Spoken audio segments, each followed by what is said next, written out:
Hi friends, இப்போ இந்த தேங்காயில் தேங்காய் பால் எடுத்துக்கிட்டு நம்ம இந்த அரிசி மாவு போட்டு இடியாப்பம் புளிய போகிறோம். அதுக்காக நான் வெந்நீர் வச்சுக்கிட்டு இருக்கேன் பாருங்கள். நல்லா வெது வெதுப்பாக வெந்நீர் காஞ்சிக்கிட்டு இருக்குது. இப்போ நம்மளுக்கு தேவையான அளவு மாவு இந்த பாத்திரத்தில் எடுத்து நம்ம போட்டுக்கிறோம். போட்டுக்கிட்டு நம்ம மாவை எப்படி பக்குவமாக பிணையணும்னு நான் உங்களுக்கு சொல்கிறேன்.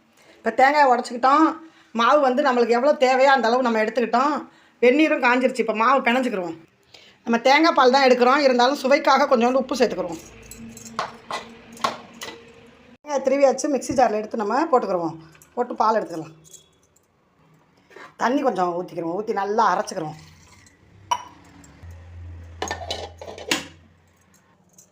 நல்லா இந்த பக்குவத்துக்கு நம்ம அரைச்சிக்கிறோம். பார்த்தீங்களா, இப்படி அரைச்சாச்சு. இப்போ பால் எடுத்துக்கிறோம். இப்போ வாசத்துக்காக நம்ம ஏலக்காய் சேர்த்துக்கிறோம். தேங்காய் பாலில் ஏலக்காய் போடுறது ரொம்பவே டேஸ்ட்டாக இருக்கும். அப்புறம் சர்க்கரை சேர்த்துக்கிறோம். அவ்வளோதாங்க, சூப்பரான நம்மளுக்கு தேங்காய் பால் இடியாப்பத்துக்கு ரெடி ஆயிடுச்சு. இது மாதிரி நம்ம ஒரு தேங்காய் நல்லா நெத்து காயாக இருக்கணும். நம்ம தேங்காயை திருவிட்டு பால் எடுத்துக்கிட்டோம். இப்போ நம்ம இடியாப்பம் புளியலாம் வாங்க. இப்போ இடியாப்பம் புளியறதுக்கு அச்சில் மாவை எடுத்து வச்சு புளிஞ்சு விட்டுக்கிட்டு இருக்கேன் பாருங்கள். இது மாதிரி இடியாப்பமும் நம்ம தேங்காய் பாலும் சேர்த்து சாப்பிடும்போது வயிற்று புண்ணுக்கெல்லாம் நல்லது.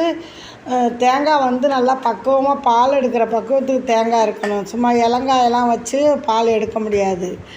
அதுக்கப்புறம் நம்ம மாவு வெந்நீர் வச்சு பக்குவமாக மாவை பிணைஞ்சிக்கிறோன்னு. இப்போ நம்மளுக்கு வெந்துருச்சு. இப்போ சாப்பிட்றதுக்காக நான் எடுத்து வச்சுக்கிட்டு இருக்கேன் பாருங்கள்.